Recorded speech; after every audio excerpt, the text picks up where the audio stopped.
Buenas tardes desde Robledo de Chabela. Me llamo Rafael Seco de Arpe y les hablo en nombre del Ateneo Antonio Robles, que junto con la Concejalía de Cultura de nuestro Ayuntamiento ha organizado una charla sobre el tema que está sobre la mesa de lo que está ocurriendo en la isla de La Palma. Estamos emitiendo desde Robledo y, como verán ustedes, en el cuadrante superior izquierda tenemos un conectado directo de la emisión que está haciendo ahora el volcán. He de decirles que aunque esto se va a transmitir el jueves por la tarde, día 7, lo hemos tenido que grabar con anterioridad por nuestros problemas de agendas, puesto que tenemos que trabajar y lo estamos haciendo el fin de semana anterior. Quiero dar las gracias a nuestro técnico, Guzmán Niño, y a la señora concejala de Cultura del Ayuntamiento, Concepción Herraz, junto con el técnico del Ayuntamiento, Carlos Guerrero, que han hecho posible que hagamos esta emisión. Nuestra ponente va a ser nuestra convecina Carolina Daneico.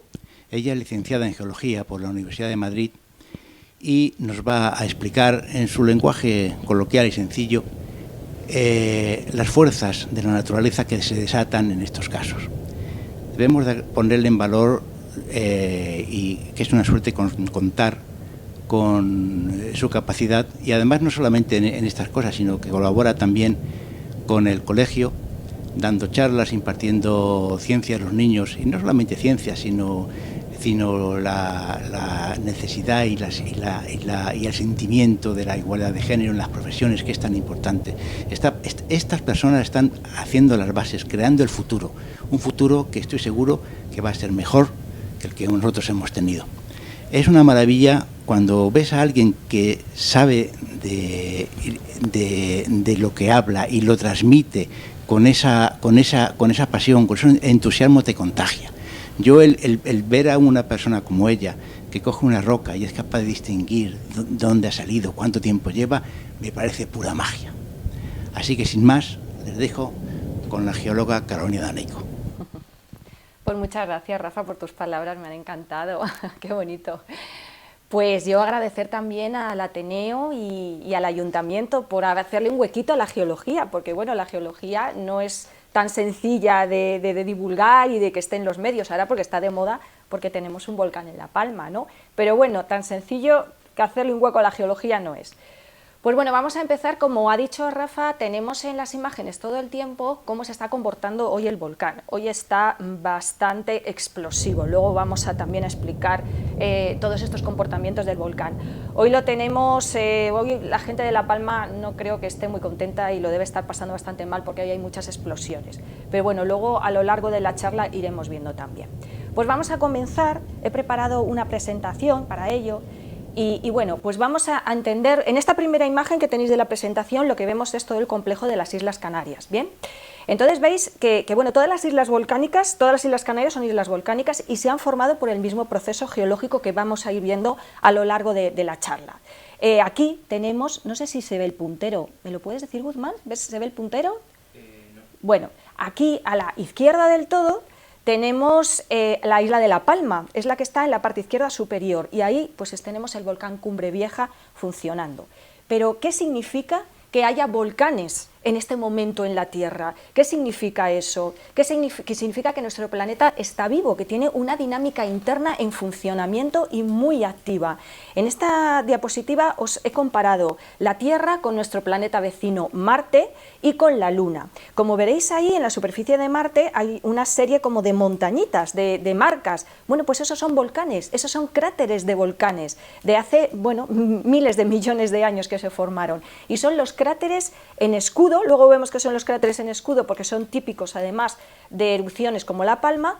Son los cráteres en escudo más grandes de todo el sistema solar. ¿Qué significa? Bueno, y en la Luna también vemos un montón de señales de cráteres. Tanto en Marte como en la Luna hay dos tipos de cráteres. Cráteres de impacto, que son los que dejan los meteoritos cuando caen, y luego cráteres de volcanes. Pero es que cráteres de volcanes, esas señales las vemos tanto en la Luna como en Marte, lo que significa que en algún momento tanto el interior de Marte como de la Luna estuvieron también activos, pero en este momento solamente la Tierra es la que tiene ese interior activo. En algún momento de la historia de Marte y de la Luna, el interior se enfrió y entonces eso generó pues, que dejara de tener actividad volcánica. Y eso de que el planeta esté vivo por dentro, una dinámica en funcionamiento intenso, influye directamente sobre el desarrollo de la vida biológica. Lo que ocurre a nivel geológico influye mucho más en el desarrollo de la vida de lo que habíamos pensado nunca.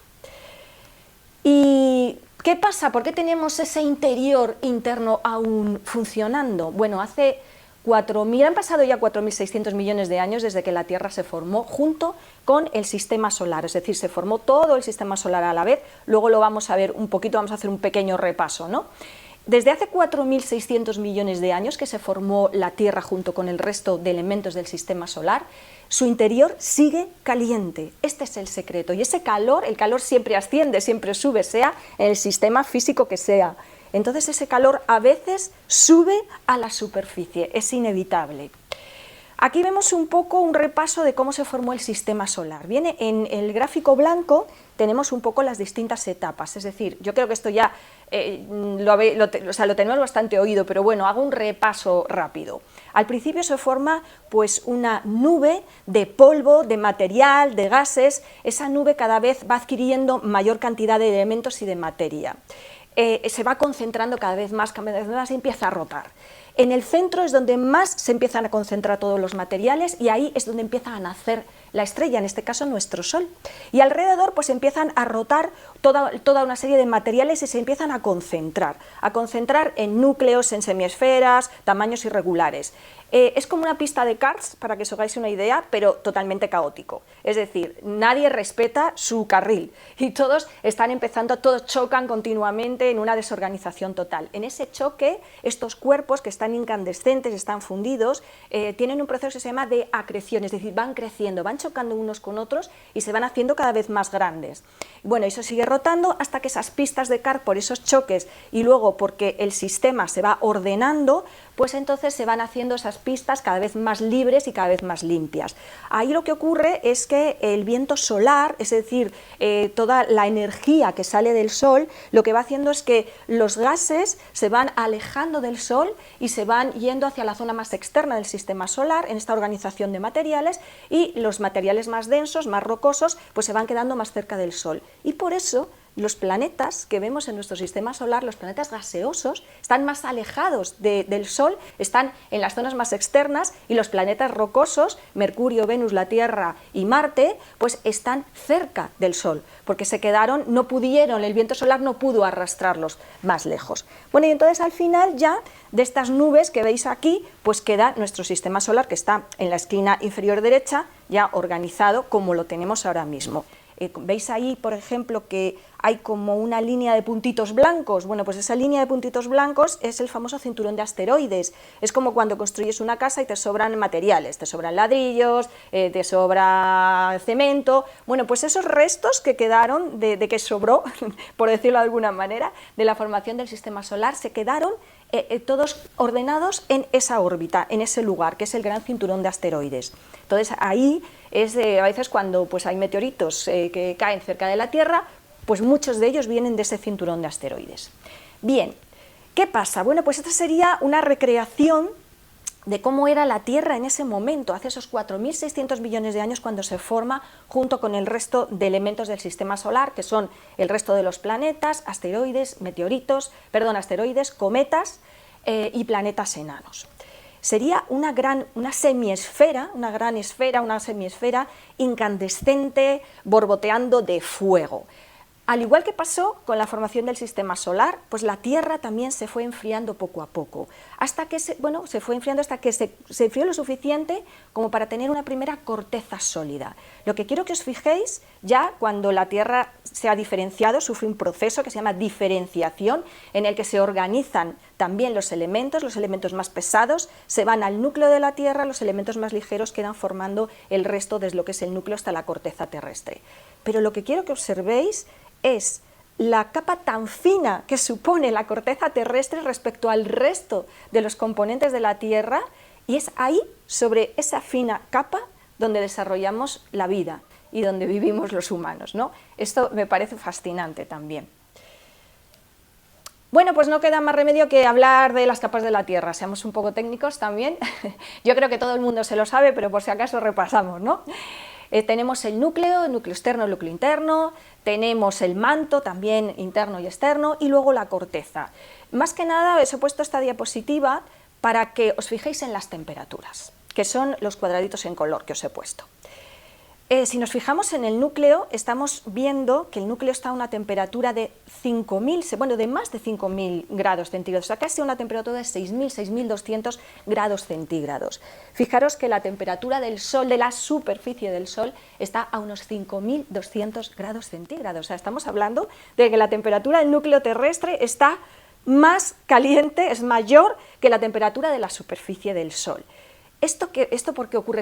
O sea, esto ocurre porque conserva el calor primordial, primigenio, de cuando se formó, de cuando era esa bola incandescente de hace 4.600 millones de años. Esto ya es extraordinario en sí mismo. ¿Por qué? Porque si os fijáis en Marte y en la Luna, ese calor ya se ha perdido, ese núcleo ya se ha enfriado. Hablábamos de que en el núcleo hay una temperatura, pues eso, de 4.500, depende si es el núcleo interno o externo, ¿no?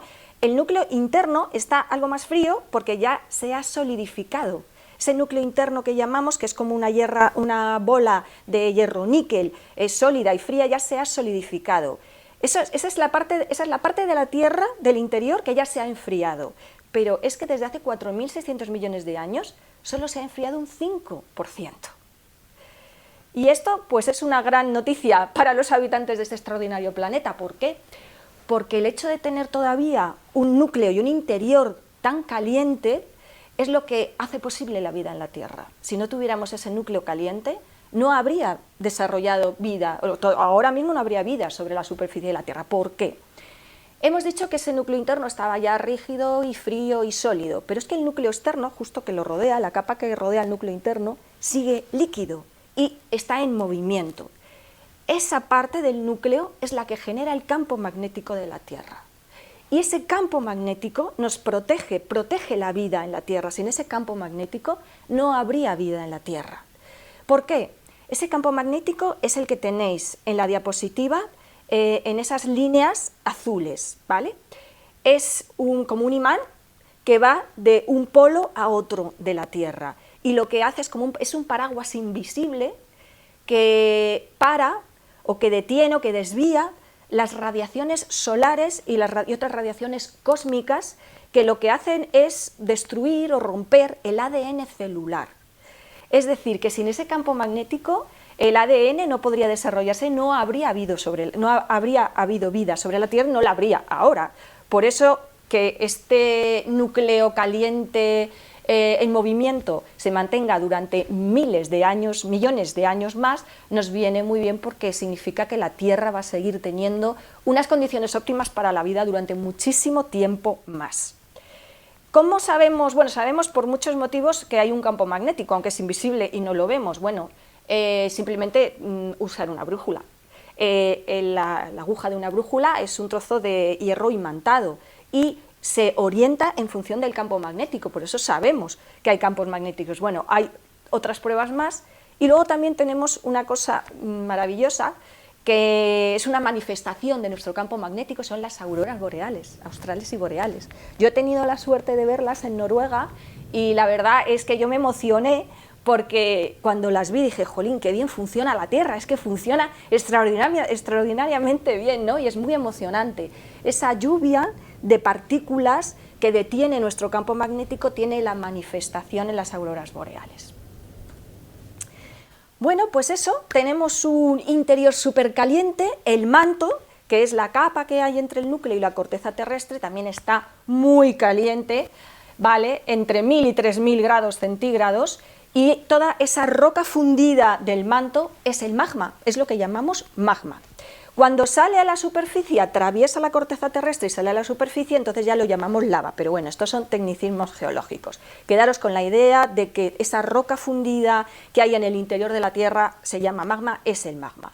Y como todo calor y como todo material caliente, pues tiende a subir y a ascender. Y esto es justo lo que está pasando ahora mismo en el volcán Cumbre Vieja de la isla de La Palma. Es la manifestación directa de que tenemos un planeta vivo, aunque por otro lado está siendo terrible en todas las consecuencias que está teniendo en la población. Bueno, pues eso, lo que quiero que os quedéis con la idea es de que lo que ocurrió hace 4.600 millones de años sigue teniendo sus consecuencias hoy en día, y esto es algo absolutamente fascinante de nuestro planeta. Os he puesto en este mapa todos los volcanes que hay ahora mismo en el planeta, en la Tierra. No son todos activos, hay unos 1.500 volcanes, pero no todos están activos, sino que hay muchos ya apagados, extinguidos, extintos, como queréis llamarlo. Hay que diferenciar entre volcanes activos y volcanes en erupción. Los volcanes activos son los que tienen alguna muestra de que algo todavía de calor hay en el subsuelo. Pueden, por ejemplo, echar un poco de gases, pueden tener emanaciones, pues sobre todo de gases, y podemos saber, ahora hay medios tecnológicos muy buenos para saberlo, que todavía la temperatura de esta zona de la Tierra sigue muy caliente, en superficie, entonces lo podemos saber. Yo me acuerdo cuando fui a ver el Etna en Sicilia, en Italia, que bueno, fui cuando estaba activo, no en erupción, porque si no, no me hubiera podido acercar, pero estaba activo y estaba emanando solamente gases. Pudimos subir a la cumbre, era al cráter, justo arriba, a la boca, y porque no era peligroso en aquel momento. Sí que es verdad que salían muchos gases de azufre, estaba todo amarillo y había un olor horrible a azufre, y bueno, tuvimos que estar con un pañuelo mojado, solo pudimos estar 5 minutos porque efectivamente era muy irritante y enseguida lo notabas en la garganta irritada y en los ojos. Y bueno, en ese momento el volcán estaba activo porque emanaba gases, pero no en erupción. Y por cierto, que ha entrado en erupción hace unos meses. Y está otra vez el Etna funcionando. Y yo, cuando fui a verlo, la verdad es que alucinaba, porque la gente vivía en la ladera. O sea, llevamos viviendo persistentemente a lo largo de la historia de la humanidad en las laderas de los volcanes, y hemos vivido siempre ahí. ¿Por qué? Porque la Tierra con el tiempo es tremendamente fértil. La lava volcánica tiene en un gran volumen todos los componentes que necesitan las plantas para vivir, y vivir muy bien: potasio, nitrógeno, carbono, o sea, tienen un montón de minerales que hacen que las plantas pues, crezcan fenomenal. Son tierras fértiles y por eso hemos vivido en las laderas de los volcanes, pero realmente pues, es un gran peligro, porque bueno, pues está ocurriendo ahora, ¿no? Aquí os he puesto un mapa de los volcanes que hay ahora mismo en erupción. Hay solo unos 26, fijaros que hemos dicho que de 1.500 volcanes que tenemos registrados en el planeta, solo unos 26 están ahora mismo en erupción. Y bueno, pues ahí os he señalado nuestro volcán de La Palma, el Cumbre Vieja. Bueno, estos son un poco, para que lo veáis, los volcanes que ahora mismo hay activos en Europa, ¿vale? Y lo que os decía, activos no significa que estén en erupción, pero sabemos que tienen ahí una actividad, bueno, un poco estable, pero sabemos. Bueno, fijaros, en Italia hay un montón: el Etna, el Vesubio, el Stromboli. Bueno, en Islandia sí que los tenemos en activo, ahora mismo hay volcanes en funcionamiento, en erupción, en Azores, y bueno, pues en las Canarias en este momento. Bien, como habéis visto en la diapositiva de antes, vuelvo aquí en el mapa. Fijaros que los volcanes no se distribuyen por cualquier lugar del planeta, vemos que hay un patrón, es decir, que se están concentrando en zonas o en áreas muy concretas de la Tierra. Bien, vamos a ver por qué. Y esto también es fascinante del funcionamiento de nuestro planeta. Bien, las 3 zonas donde se concentran los volcanes son zonas de subducción, donde las placas tectónicas chocan entre sí. Luego vamos a explicar el concepto de placa tectónica. Ahí, aunque parezca mentira, es como si os digo que el continente africano, o el continente asiático, mejor dicho, está chocando contra el continente europeo. Bueno, pues esto ocurre en este momento, esto está sucediendo. Lo que pasa es que los tiempos geológicos son tan lentos que gracias a eso los humanos no lo percibimos. ¿Qué ocurre en esas zonas de subducción o choque de 2 placas tectónicas? Pues ocurre lo del gráfico. ¿Veis que tenemos una capa gris que pone litosfera? Bueno, la litosfera es la corteza terrestre más la capita más superior del manto, que todavía es rígida, no es plástica, ¿vale? Eso se sumerge por debajo de otra placa tectónica que suele estar bajo los océanos. O sea, esto dicho así, pues bueno, pero es que imaginaros o sea, lo colosal de este proceso, las energías tan bestiales que se están jugando aquí, que una zona de la Tierra se sumerja por debajo de otra zona de la Tierra.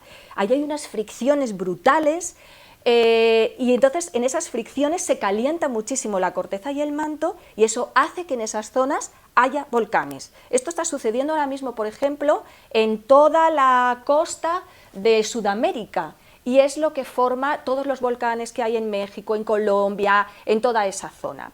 Y también, si os fijáis en el gráfico, veis que donde la capa que pone litosfera, encima tenemos el mar, ¿vale? Eso azul que tenemos es el mar. ¿Por qué? Siempre es la corteza oceánica, es decir, la que está debajo de los océanos, la que se sumerge, o suele ser siempre, por debajo de la corteza continental, que son los continentes emergidos, donde vivimos la humanidad.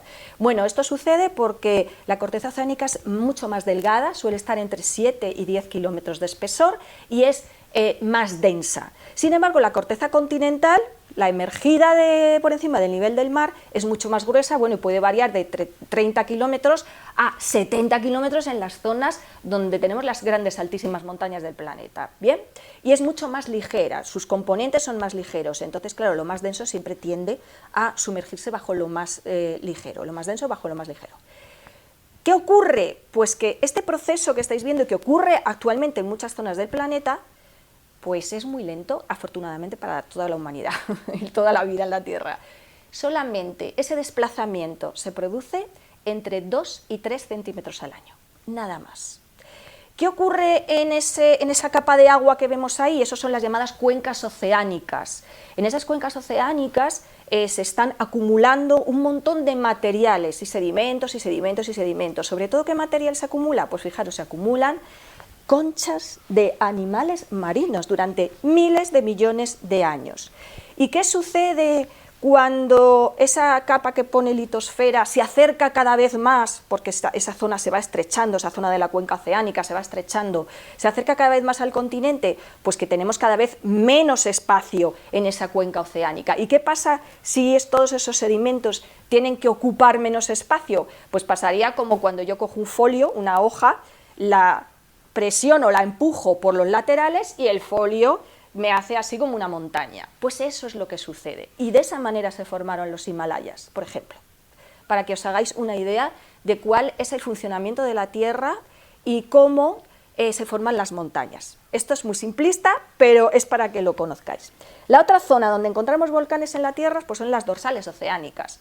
Las dorsales oceánicas son zonas, o sea, son grietas en el fondo de los océanos por donde sale continuamente magma del manto, continuamente, así, pero sin estruendos y sin problemas. O sea, ahí sale continuamente y son zonas de creación de corteza terrestre, mientras que las anteriores que hemos visto son zonas de destrucción de corteza terrestre.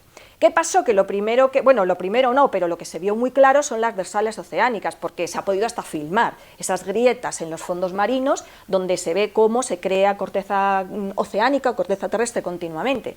Pero si hay un lugar donde se crea corteza terrestre continuamente y la Tierra no aumenta de volumen, en algún lugar se tiene que destruir. Bien, pues en las zonas anteriores, en las zonas de subducción, donde la corteza terrestre vuelve otra vez al interior y se funde y vuelve a formar parte del manto. Y esto es un ciclo continuo que suele darse cada 400 millones de años, que es la famosa tectónica de placas. Y así es como funciona nuestro planeta desde hace 3.800 millones de años. Bueno, pero hay otro tipo de zonas donde aparecen volcanes. Son los llamados puntos calientes, donde las placas tectónicas no influyen en la generación de procesos volcánicos. Y nuestro volcán Cumbre Vieja pertenece a este tercer tipo, a los puntos calientes. Y ahora vamos a explicar cómo funciona. Antes os he dicho que quería introducir un poco la idea de placa tectónica. Bueno, hemos visto que donde vivimos, ¿vale?, la corteza terrestre es una capa muy finita, capa fría, rígida, que hay en el exterior del planeta, la zona más externa del planeta. Bien, pues esa capa no es continua por todo el planeta. Esa capa está hecha a fragmentos, fragmentos que encajan unos con otros entre sí, como las piezas de un puzzle, y se mueven e interaccionan entre sí, como hemos visto antes, en las zonas de subducción y en las zonas de dorsales oceánicas. Y además, todos esos fragmentos flotan sobre la capa más plástica de abajo del manto, pues dando lugar a este proceso de la tectónica de placas. Entonces, así es como se va reciclando continuamente la corteza terrestre. Por eso a veces nos resulta muy difícil encontrar vestigios de rocas que sean muy antiguos de la Tierra.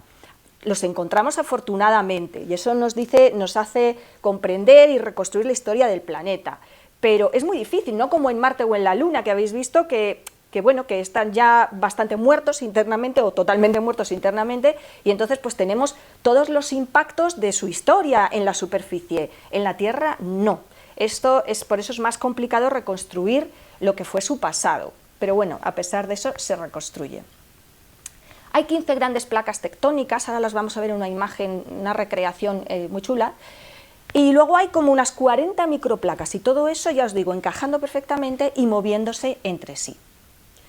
Bueno, pues esta imagen, este dibujo que he encontrado me encanta, es un gráfico precioso, y aquí se ve perfectamente la diferencia entre lo que son las tierras emergidas, que llamamos continentes, y lo que son las placas tectónicas. Si os fijáis en la parte de la derecha, que se ve muy bien el continente africano, ¿vale? Pues ahí tenemos África, el continente, lo que se ve que estaría emergido por encima del nivel del mar, ahí es donde vivimos y donde se desarrolla la vida. Bueno, en el fondo de los océanos también desarrollamos vida, pero si os fijáis tiene como un contorno así rojo.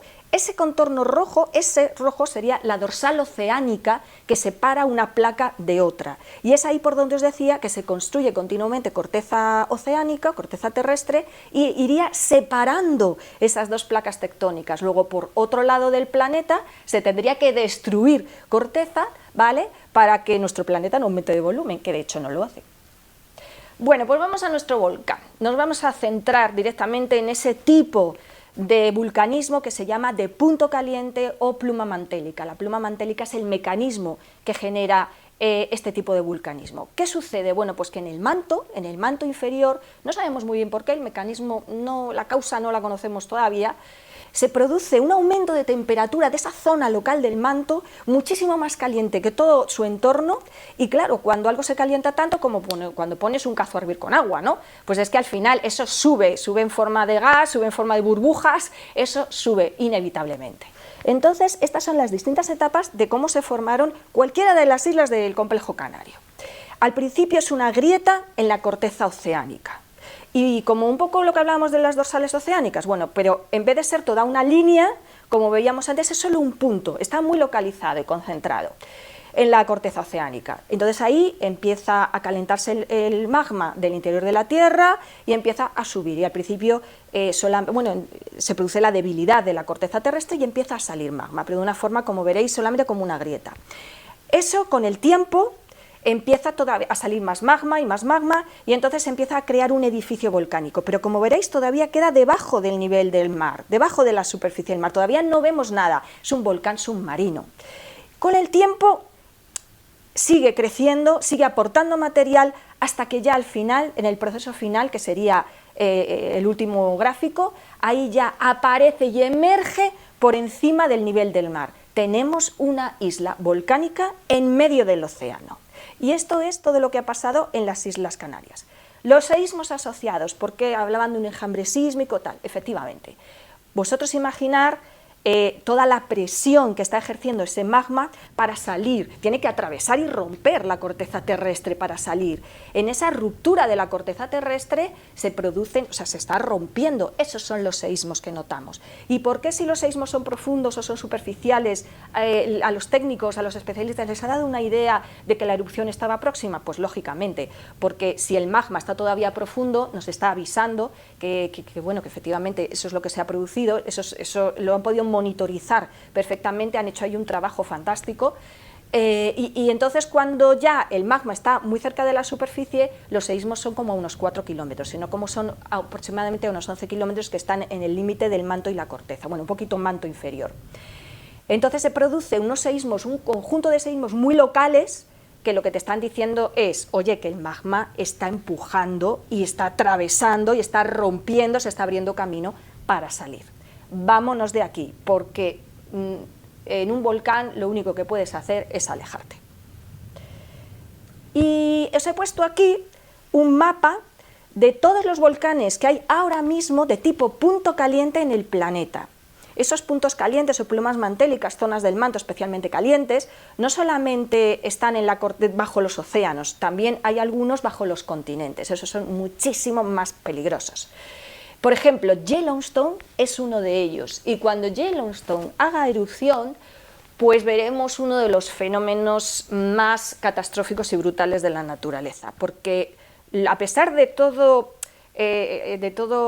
las consecuencias terribles que está teniendo el volcán de La Palma, es un volcán pequeño, es un volcán pequeñito, y fijaros, un volcán pequeñito y todo el lío que está montando.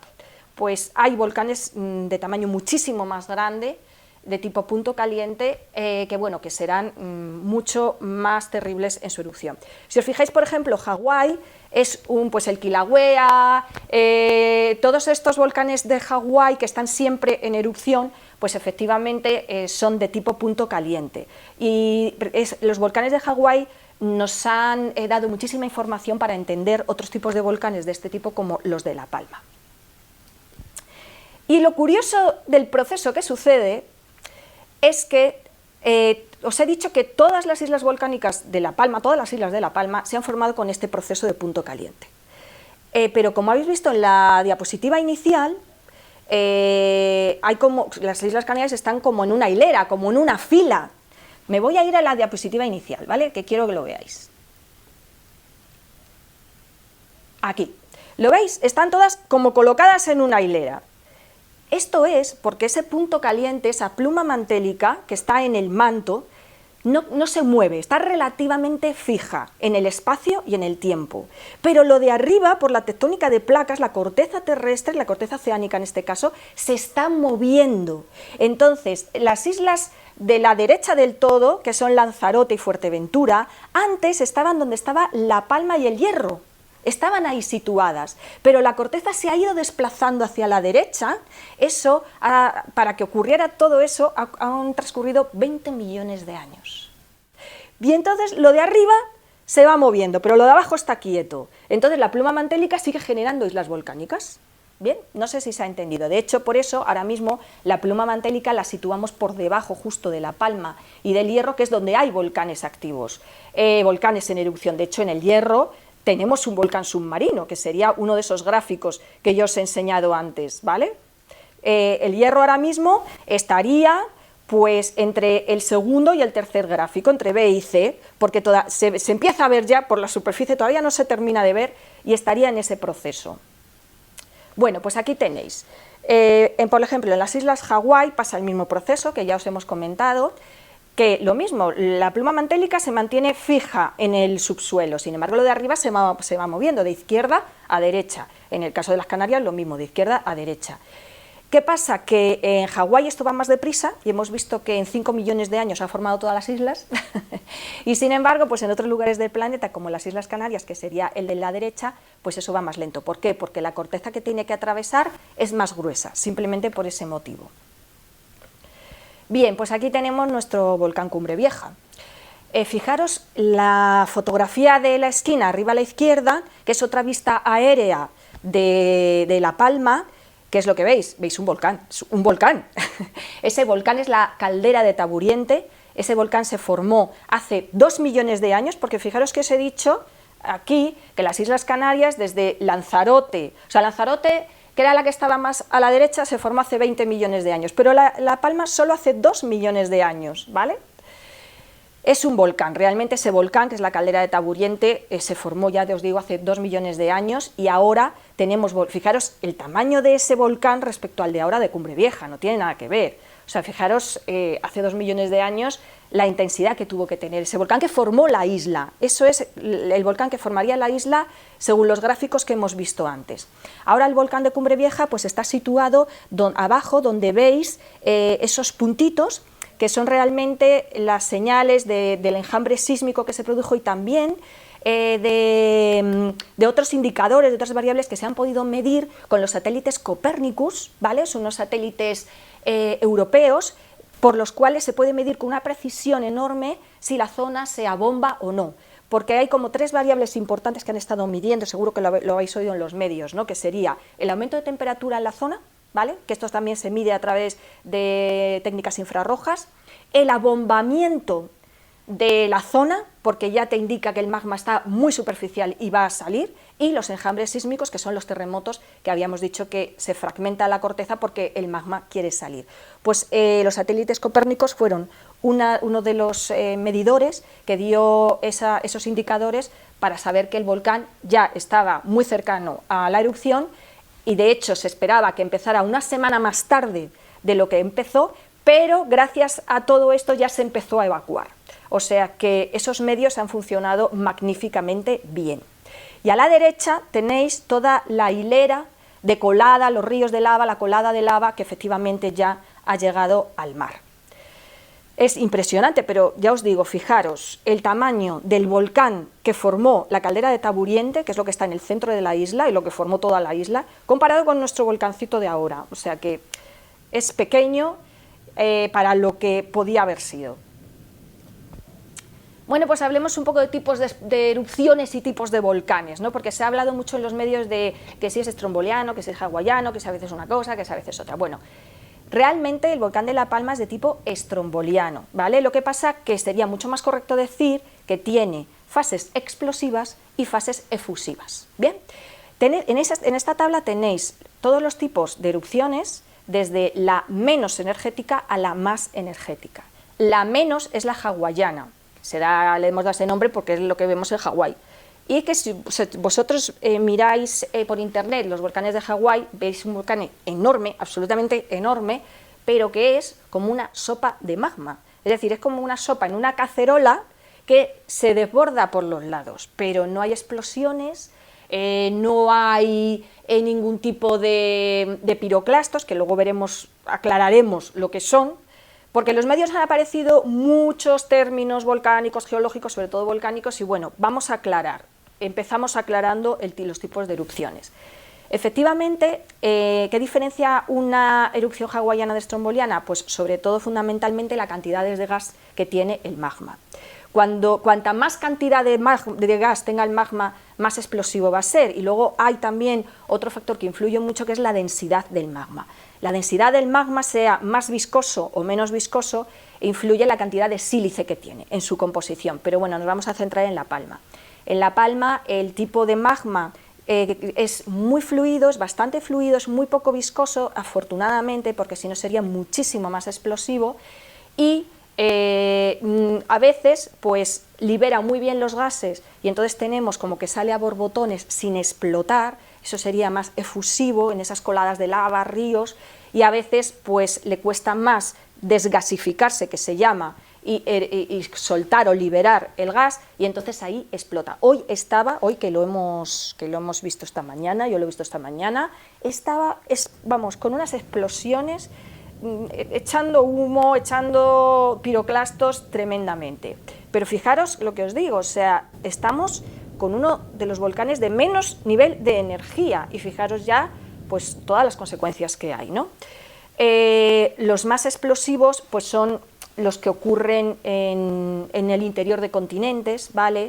Porque ahí tiene que atravesar toda la corteza continental, que es mucho más gruesa, los magmas son mucho más densos, más viscosos, mejor dicho, con sílice, y entonces ahí sí que se producen unas explosiones brutales. O sea, una de las explosiones más brutales, y no era el más explosivo, fue por ejemplo el Monte Santa Elena, eso que se llevó por delante a 2 geólogos que estaban tomando medidas. O sea, ahí lo que explotó fue absolutamente toda la montaña entera.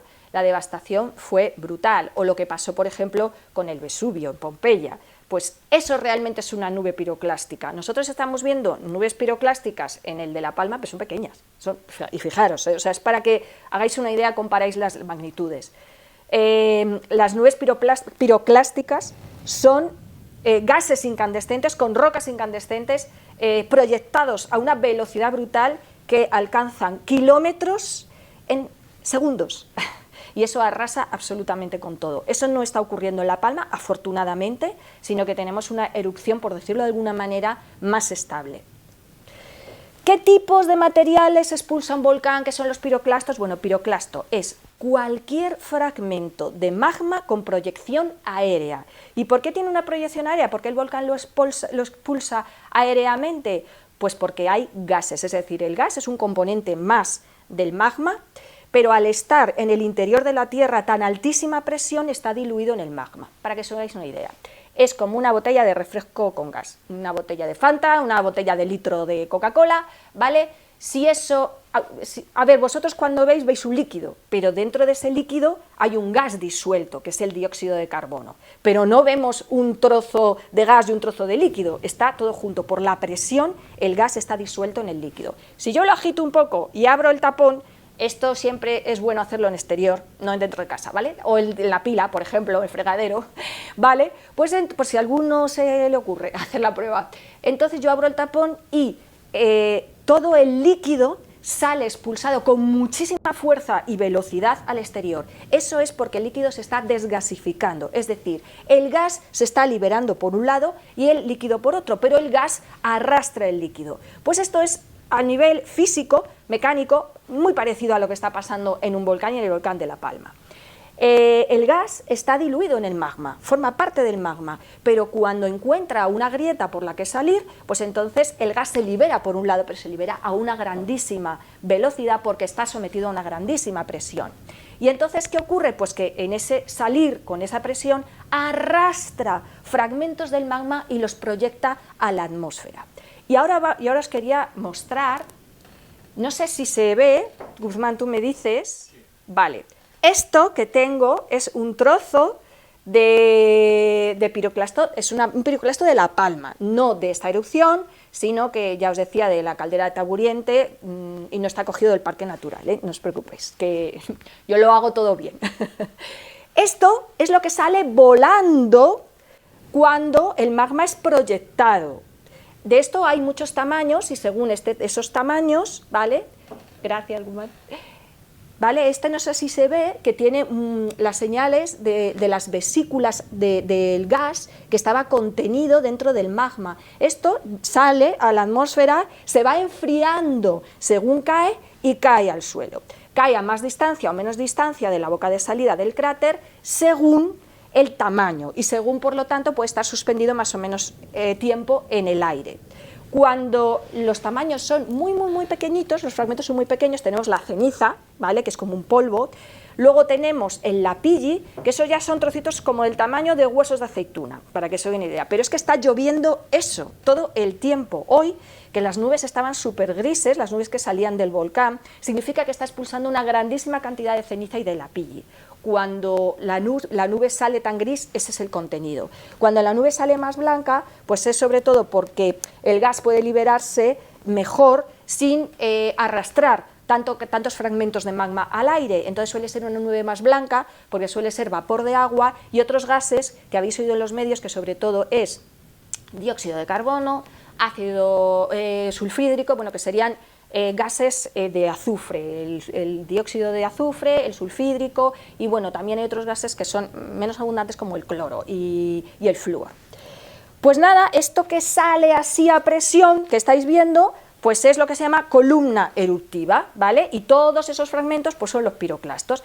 Si os fijáis, os he puesto una imagen, una foto a la derecha abajo. Bueno, ese es otro tamaño de los piroclastos, que son las bombas o bloques volcánicos. Fijaros el tamaño respecto al hombre, al de la fotografía. Este tamaño, bueno, a veces los tamaños son impresionantes y son tamaños como el del centro de un coche, si quitas el capó y si quitas el maletero, pues de ese tamaño. Esto se puede ver ahora mismo en la isla de La Palma, no en el Cumbre Vieja, sino en la erupción ya fosilizada de la caldera de Taburiente. Tú vas por ahí haciendo rutas y tú ves todo esto que os estoy contando de una erupción de hace 2 millones de años y veis estas bombas volcánicas de tamaños realmente colosales. Es que La Palma es un aula de geología viva. Yo es una isla a la que tengo muchísimo cariño, he ido ya muchas veces a La Palma porque yo lo paso fenomenal, no solamente por su geología, que es una maravilla, sus sus habitantes son maravillosos también, y luego a esos bosques que tiene el bosque ese famoso de la laurisilva, que es herencia, es el resto de lo que queda de los bosques que formaron esa zona del Mediterráneo y toda la Macaronesia hace 20 millones de años, que eran unas selvas tropicales, y ese resto de bosques es el que podemos todavía ver y disfrutar en la laurisilva en La Palma. Yo desde luego recomiendo ir a La Palma porque es fascinante todo lo que se ve allí. Bueno, pues aquí tenemos nuestro Cumbre Vieja, hemos ya explicado cómo actuaban los gases, ¿vale? Los gases, sí, claro, de los gases efectivamente son tóxicos y ya os digo, o sea, cuando la naturaleza se expresa en forma de un volcán, pues lo único que se puede hacer es alejarse, es que no hay otro remedio, es alejarse porque los gases efectivamente pueden ser bastante perjudiciales, pueden ser hasta letales. De hecho en la erupción, no sé si fue del Teneguía o del anterior del San Juan, una persona murió, pero porque se acercó demasiado a ver la erupción y se intoxicó y murió con los gases.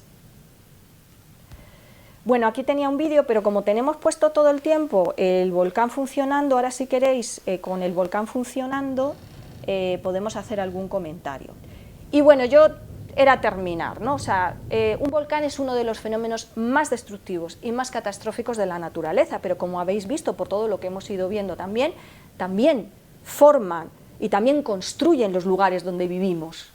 Entonces, bueno, pues esta es un poco la paradoja, ¿no?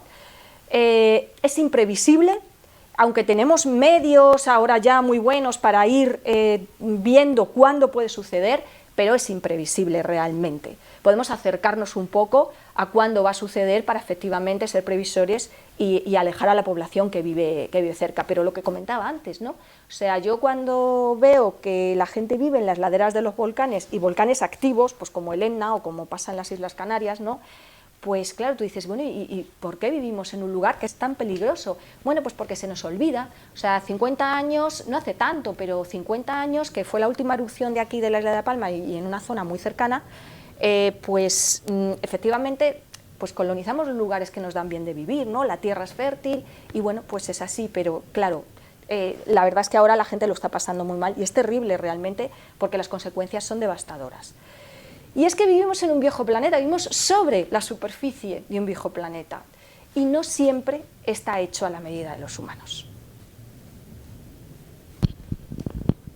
Muy bien, Carolina, muchas gracias. Desde luego, como les he explicado antes, es para mí de agradecer la capacidad que tiene ella de transmitir sus conocimientos de una forma tan entusiasta y tan fácil. Yo tengo aquí una serie de preguntas que me han hecho algunas personas que quería transmitirte. Voy a empezar. Bien. ¿Es normal el comportamiento que está teniendo este volcán, que de pronto parece que se para y de pronto vuelve a surgir con una fuerza aún más devastadora? Pues sí, es una erupción estándar, absolutamente estándar, o sea, es normal. Los procesos volcánicos no es una cañería llena de magma como una cañería de agua que siempre está fluyendo, no. El magma tiene como pulsos, porque tiene, claro, que venir de lugares muy profundos de la Tierra, muy profundos del manto. Entonces hay como pulsos. Es verdad que cuando tiene unos días en que ha tenido muchísima salida de magma, o sea, en forma explosiva, la lava, o se viene en forma de coladas, pues luego es verdad que está como un poco más atenuado, dura poco, pero claro, porque la cámara magmática que hay debajo, es decir, toda la bolsa de magma que hay debajo, pues ha tenido ya su salida, se ha, digamos, entre comillas, vaciado un poco. Entonces tiene ahí como un pulso que está un poquito más tranquilo, pero luego esa cámara vuelve a recargarse, porque recordar que lo que hablábamos es que toda esa roca fundida del manto de la Tierra está en movimiento, que es lo que hace desplazarse las placas tectónicas y que es lo que hace que el magma suba a la superficie. Es todo normal lo que está pasando en La Palma. Lo que pasa que tenemos el privilegio de verlo en directo. O sea, nunca antes habíamos tenido, sobre todo para la comunidad científica va a ser muy importante, el conocimiento de un volcán desde su inicio, cuando explota y sale por primera vez fuera de la corteza terrestre, hasta ahora. Esto va a dar mucha información, entiendo, para futuras ocasiones en poder prevenir y poder evitar más desastre humano. ¿Entonces se podrían abrir nuevas bocas por la parte norte? No. ¿Por qué? Porque la parte norte, que es la imagen que yo os he puesto antes, verás, aquí, que vemos una foto aérea de la isla. La parte norte, que os decía yo que era la caldera de Taburiente, que es un volcán que se formó hace 2 millones de años, esa ya está totalmente apagada o extinguida. Es decir, la pluma mantélica se ha movido, bueno, la pluma no, la corteza terrestre se ha movido hacia el sur, ¿vale? De manera que ahora lo que está en activo en el subsuelo es la zona sur de La Palma y el Hierro, que son las zonas que están en erupción. Entonces, en el norte ya no hay imposibilidad de actividad volcánica. ¿Y qué hay de esa historia que hemos visto algunas veces reflejado en los documentales, de la posibilidad de que parte de Cumbre Vieja se desprenda y caiga al mar formando un gigantesco tsunami? Pues mira, Rafa, esa historia ya la escuchaba yo cuando hice la carrera, cuando empecé a hacer la carrera, y ha llovido mucho desde entonces, ¿eh? Entonces, sí, bueno, es una teoría que en algún momento puede suceder. A ver, ¿por qué la teoría surge? Bueno, pues porque se ve que hay una falla, es decir, una falla es el nombre geológico que se le da a una fractura entre dos bloques de la Tierra, dos bloques, las placas tectónicas se dividen por esas fracturas, ¿vale? Entonces sí que es verdad que se ha detectado que hay una fractura en una de las zonas de Cumbre Vieja, pero para que esa fractura o esa falla se mueva, tendrían que producirse como 3.000 erupciones volcánicas, como la que tenemos ahora.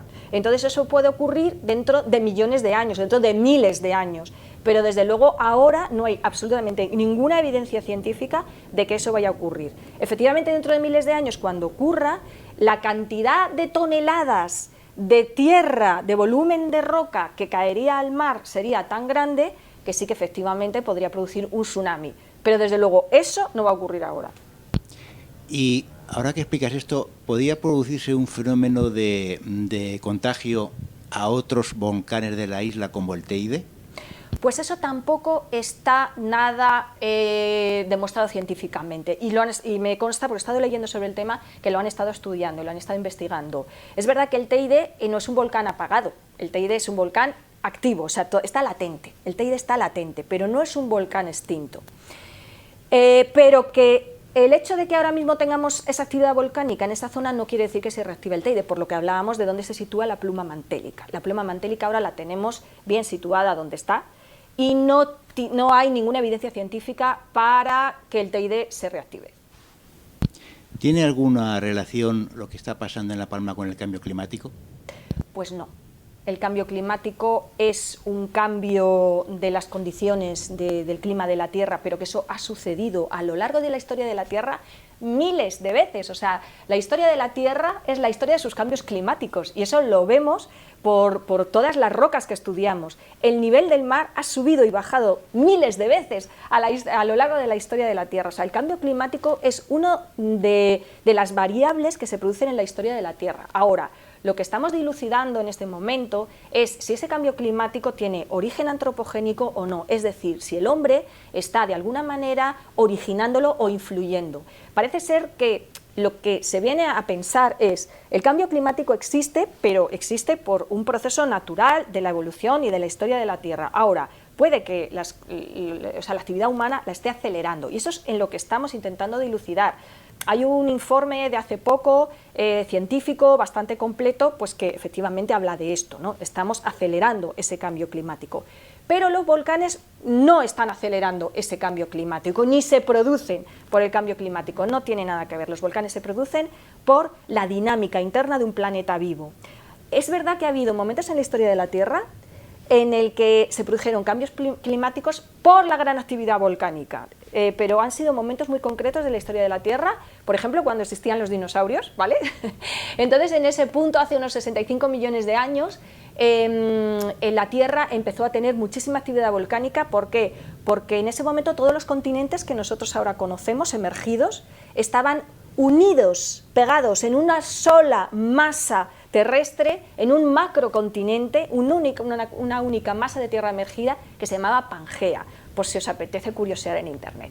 Entonces, hace 65 millones de años, Pangea empieza a fragmentarse para dar lugar a los continentes que conocemos ahora. Fijaros, una única masa de tierra fragmentándose, rompiéndose. Pues ahí, los volcanes, la actividad volcánica en todo el planeta fue brutal. Ahí sí que influyó, se produjo un cambio climático también, porque ¿qué ocurre? Tú dices, bueno, mucha actividad volcánica, pues el planeta se calienta muchísimo. Pues no, porque hay muchísima ceniza en la atmósfera, muchísimo polvo en la atmósfera. Eso evita que entre parte de la radiación solar y se produce al revés, se produce un efecto de enfriamiento.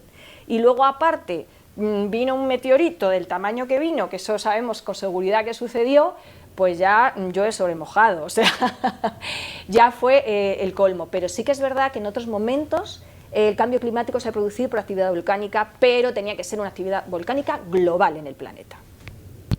¿Se puede predecir en estas circunstancias cuánto tiempo va a durar la erupción? No se puede predecir. Lo están intentando y también he leído artículos sobre el tema, están estudiando, sobre todo lo que intentan estudiar es el volumen de la cámara magmática que hay en el subsuelo de La Palma. Pero fíjate que las previsiones que tenían o los estudios iniciales que tenían era de un volumen muchísimo más inferior a que realmente ahora se está viendo. Y además lo que estamos viendo es que esa cámara se recarga de magma. Entonces puede que se vacíe un poco, pero luego vuelve a realimentarse. Yo lo veo tremendamente difícil. La única previsión que podemos tener es lo que ha sucedido en el pasado, ¿vale? Que además hace 50 años y en el 71 también, y entonces ahí lo que sí vemos es que las erupciones volcánicas de La Palma y de las Canarias en general pues duran entre 24 días, unos meses, y a lo mejor por ahí podemos hacer alguna previsión, pero es muy complicado. ¿En la península ibérica hay alguna posibilidad de que haya también un punto caliente? No, en la península ibérica no hay ningún tipo de punto caliente, ¿vale? O de otro tipo, como hemos visto antes de las zonas de subducción y las dorsales oceánicas, que eran las áreas donde se generaba o favorecía los volcanes, no hay nada. Sí lo ha habido, ojo, que lo ha habido hace millones de años. Por ejemplo, en Ciudad Real tenemos unos volcanes preciosos. Yo animo a la gente a ir a Ciudad Real a ver los volcanes, porque se ven perfectamente los edificios y los conos volcánicos. Y esa fue una erupción de hace, pues unos... Eso fue en el Terciario, puede que fuera no mucho, o sea, a lo mejor unos 10.000 años. Y bueno, 10.000 años en la historia de la Tierra no es nada, es antes de ayer. Pero es muy bonito de ver y sí que hay señales de volcanes. Y en tu disertación has hablado de que en Marte ha habido volcanes. ¿Hay en algún sitio en el sistema solar que haya volcanes y volcanes todavía en erupción? Pues sí, qué buena pregunta esa. Ahora mismo no hay ningún planeta del sistema solar que tenga volcanes activos. Bueno, Venus sí creemos que tiene volcanes activos. Lo que pasa que la atmósfera de Venus es tan densa que es que no podemos verlo. Pero sí que sabemos que hay satélites de determinados planetas, los satélites galileanos, que son los satélites de Júpiter, que son, bueno, galileano se llama porque lo descubrió Galileo, y ahí sí sabemos que hay volcanes, y volcanes realmente extravagantes, diría yo. ¿Por qué? Porque no son volcanes que expulsan magma al exterior, sino hay volcanes de metano. Entonces, bueno, son procesos geológicos que aún desconocemos de cómo se producen, y bueno, para eso mandamos sondas y mandamos naves, robots espaciales para saber un poco qué es lo que está pasando ahí, pero eso será fascinante cuando lo descubramos. Bueno, pues ya no hay más preguntas. Estoy encantado con tu disertación, lo que nos has explicado, y quería acabar con un par de reflexiones sobre lo que está sucediendo en La Palma. Bueno, tú lo has explicado, cómo ha sido decisivo la labor de los científicos que han podido predecir, y estamos hablando de instituciones oficiales públicas como el Instituto Volcanológico de Canarias, como las universidades, y estos han podido poner en aviso a las organizaciones de emergencias, y quiero poner en valor la actuación de estos profesionales que han permitido que hasta ahora no ha habido desgracias personales. Eso en estas circunstancias tan dramáticas yo lo veo como un gran éxito. Y hay que pensar que estos profesionales, estas organizaciones de emergencias, de protección civil y de seguridad no salen de la nada, salen de nuestros impuestos. Por eso creo que hay que pensarse un poquito cuando decimos que yo no pago o pago poquito o sin IVA, porque ese dinero es fundamental para nuestra propia protección. Y otra cosa que quiero poner en valor es lo que están haciendo las instituciones. Yo estoy viendo que hay una gran solidaridad con lo que está pasando, la gente está preocupada y las instituciones deben de funcionar. Y en ese sentido, pues, tengo que poner en valor cómo el Ayuntamiento de Robledo de Chavela ya ha hecho una donación importante directamente al Cabildo Insular para una primera intervención de ayuda a los damnificados. Yo espero que, como has explicado, pues estas catástrofes naturales, pues lo mejor es retirarse, no podemos evitarlas, no podemos controlarlas, pero para mí es muy importante cómo salgamos de esta. Es decir, si las instituciones funcionan, si vivimos y nos damos cuenta que vivimos en una sociedad cohesionada y solidaria, pues debemos de felicitarnos por ello. Y no solamente, además, las instituciones públicas deben funcionar, también las instituciones privadas. ¿Qué va a pasar con la gente que está pagando la hipoteca y ya no tiene casa, y ya no tiene negocio? Los bancos y las sociedades de seguros deben aportar también su granito de arena. Bien, pues después de esto, más que agradecer tanto a Carolina su exposición bárbara, como a Guzmán, que ha puesto sus conocimientos gracias a que esto pueda funcionar. Y sin más, me despido de ustedes, deseándoles buenas noches, buena suerte y un especial abrazo a los palmeros.